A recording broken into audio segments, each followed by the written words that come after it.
sahabat oke, satu gitu. Sahabat oke, sekarang kita sampai di Lampung Tengah. Saya ketemu dengan saudara, teman juga. Kita kebetulan ketemu di Jogja, ya.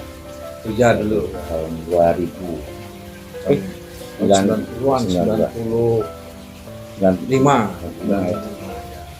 Nah, kebetulan beliau adalah transmigran dari Bali, kebetulan satu desa, dan ketemu dengan saya di Jogja, masih keluarga dekat di Bali. Dan hari ini tanpa sadar saya main ke Lampung, rencana ke 0 km, ketemu dengan saudara, teman, apalagi lah, lengkap lah ya, hubungan kita semua. Oke, kita akan berbincang-bincang untuk mendalami Diputu. Diputu, ingat gak? Kayaknya ke Lampung ini gitu. Kalau dulu orang tua pas cerita, kakek saya itu dulu merantau ke Lampung ini saat saya kelas 3 nih. Itu sekitar tahun 57. Nah, orang tua saya masih kecil, masih nggak salah masih SD ya. Jadi saya di perjalanan, kakek saya satu keluarga Lampung. Satu keluarga itu dari anak-anaknya semua diajak ke Lampung, merantau di tempat inilah, sekitaran ini. Sampai kakek saya meninggal, orang tua saya meninggal, ini sekarang tinggal generasi saya. Saya pun lahir di Lampung. Nah, sekarang Diputu anak berapa itu? Anak saya ada dua. Yang anak pertama Kebetulan menuntut ilmu di Bali, di Universitas Saraswati, ambil Fakultas Kedokteran Gigi. Sudah puas kali ini. Tadi saya dapat informasi selesai tes wawancara, jadi tinggal mudah-mudahan bisa mengizinkan tahun ini kelar sumpah. Nah, beli kalau tuku masih beli langsung bikin sendiri apa beli barang udah jadi begini? Nah, jadi kalau toko emas itu kebetulan saya tadi ke Bandar Lampung tanpa sengaja Pak Ati telepon saya ada belinya pada Lampung, jadi sekaligus sebenarnya saya ke Bandar Lampung tadi dalam rangka mencari sarana dan prasarana kegiatan di toko emas. Salah satunya adalah mengambil bahan mentah. Bahan mentah itu artinya dia bentuk emas 24 karat murni, bahan yaitu yang akan diolah. Diolahnya itu membuat cincin, membuat gelang, membuat kalung, dan lain-lain. Itu bentuk. Kebetulan kita punya tenaga kerjanya, tenaga kerja di luaran juga ada, di rumah juga ada. Berarti itu bahan mentah diolah, dibentuk sesuai dengan permintaan juga. Sesuai dengan pesanan. Nah, sekarang dengan harga emas, per gram yang murni berapa dulu? Kalau yang murni itu kan harganya berubah-ubah, nggak bisa sama.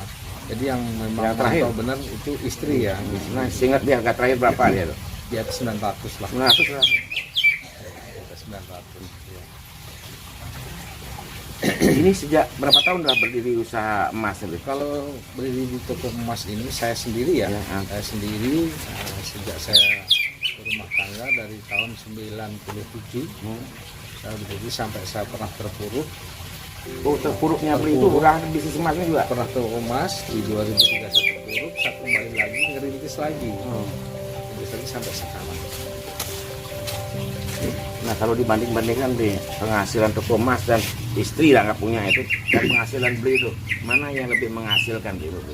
Semua saling menopang. Saling menopang.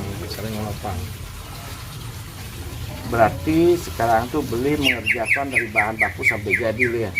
Kalau di toko misalnya ada barang rusak atau apa, langsung juga servis lagi. Servis kita semua. Jadi membuat pesanan dari nol sampai jadi, kemudian memperbaiki barang yang rusak. Kadang pelanggan ini barangnya rusak, servis kita layani juga. Nah, gimana ceritanya kok bisa ke bisnis emas? Yang saya tahu beli ini dasar ilmunya kalau nggak salah di S1 itu elektro kan? Ya. Elektro kan? Nah, kok bisa berkecimpung ke bisnis emas? dapat melihat celah bisnis dari mana itu, Bu? Kalau celah bisnis itu saya rasa universal ya. Cuman kebetulan istri ini memang punya bekal skill dari keluarga toko emas. Nah, jadi kita memadukan antara skill dan peluang.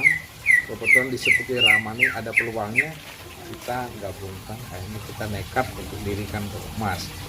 Nah, kalau sekarang masalah persaingan di toko emas di seperti Rama ini, ada berapa banyak di tahu tuh ada toko emas sekarang? Di Seraman ini ada di atas 5, di atas 5. Kalau di atas 5 tuh masih pangsa pasar masih terbuka berarti ya?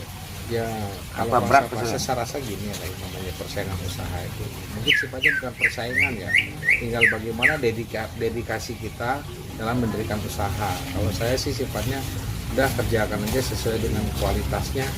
Nah, perkara persaingan itu biar orang yang menilai, kan begitu ya. Jadi kemana arahnya mereka mau membuat pesanan dan segala macam, mereka sudah punya referensi dari yang sudah pernah dia dapat. Oh di sini bagus, oh di sini jelek, kan gitu saja. Nah, kalau menurut beli itu emas baik dan buruk, jelek dan bagus itu seperti apa? Kita kan buta nih mas lamanya. Nah, kasih trik-trik dikit tuh. Gimana kita mengetahui emas akhirnya bahan gelang yang bagus itu modelnya? Gimana caranya tuh? Jadi itu apa namanya ya, banyak kategorinya, mungkin dari kadar, mungkin dari pengerjaan. Jadi kalau pengerjaan ini yang sangat menentukan, contohnya bikin cincin ya, cincin. Dilihat hasilnya, tuh orang lihat hasilnya ada yang halus, ada yang kasar, ada yang bagus bentuknya, ada yang nggak bagus. Nah inilah yang menjadi referensi untuk konsumen selanjutnya. Dan tidak terlepas dari pelayanan secara sosial ya, komunikasi juga itu menentukan. Tapi dari segi kualitas sih, misalnya kan saya lihat pernah ada emas itu kadang burem warnanya itu kan, apakah itu dari campuran atau proses pembuatnya yang salah, apa campur yang salah? Campurannya kalau masalah warna itu ada di campuran. Kadang-kadang kan orang membuat nggak sesuai dengan yang diinginkan. Itu masalah privasi sebenarnya. Itu tidak bisa kita terlalu vulgar kita buka karena takutnya menyinggung yang lain. Tapi di sana itu di emas itu kan ada standarnya itu 22 karat. Iya, 22 karat itu. Iya, 22. Ada 18. Ya. Itu ada kategori-kategori. Itu berarti kadar emasnya sekitar 18% dari itu maksudnya 18%. Artinya itu ada apa namanya istilah di emas lah itu. Oh, di emas. Saya juga kurang paham itu. Emang kalau kita jelaskan sangat detail banget. Nah ini sejak kapan tuh suka bikin taman? Kayaknya baru semua nih kayaknya. Kalau bikin taman ini bisa bicara masalah hobi ya. Iya, saya memang hobi alam. Hobi alam. Memang kalau dibilang ini baru, karena mungkin baru ini saya punya waktu. Kalau saya katakan ini semua bahan bertahun-tahun. Sudah bertahun-tahun. Karena kan ini adanya saya buat, ada ordernya saya kumpulkan. Kalau boleh saya informasikan, saya masih punya banyak bahan, saya simpan depan bapak. Pohon-pohon semua. Seperti ini semua ini buat tantangan saya, cuma belum selesai nih. Nah nih, ya, ini rumah-rumah ini. Oh, mama ini. Karena saya lagi mengumpulkan hijaunya, pelan-pelan. Nanti kalau sudah lengkap baru saya kerjakan lagi. Ini buat tantangan saya semua. Bukan buatan tukang enggak. Ini kalau bajanya ini sendiri bagus nih. Emang hobi. Nah dari antara hobinya alam itu kan ada tumbuhan, ada binatang. Yang mana lebih suka, tumbuhan apa binatang? Semua, karena kan penyeimbang. Ada tumbuhan, ada binatang, ada suara kayak air kan. Saya emang hobi, kalau malam saya sering merenung di sini. Teman-teman saya banyak kumpul di sini. Nah dari binatang apa yang lebih suka tuh? Burung, anjing atau ikan? Yang udara apa darat apa laut nih? Menyesuaikan tempat yang ada. Kayak di sini ini yang pasang ikan, ada kura-kura juga. Terus kebetulan tempat ada banyak burung, sama ini dikasih burung. Ada kelinci juga ya. Kelinci itu kebetulan ponakannya senang. Udah saya kasih kandangnya gitu. Ini kapan Bi terakhir ke Bali nih, Bi? Terakhir ke Bali tahun lalu. Tahun lalu. Oke, saya ucapkan terima kasih untuk semua saudara-saudara saya yang baru datang dari Bali. Saya sangat bahagia dan bangga sekali. Rupanya masih ingat dengan kami yang ada di Lampung ini. Benar-benar saya nggak pernah menyangka dan nggak pernah menduga.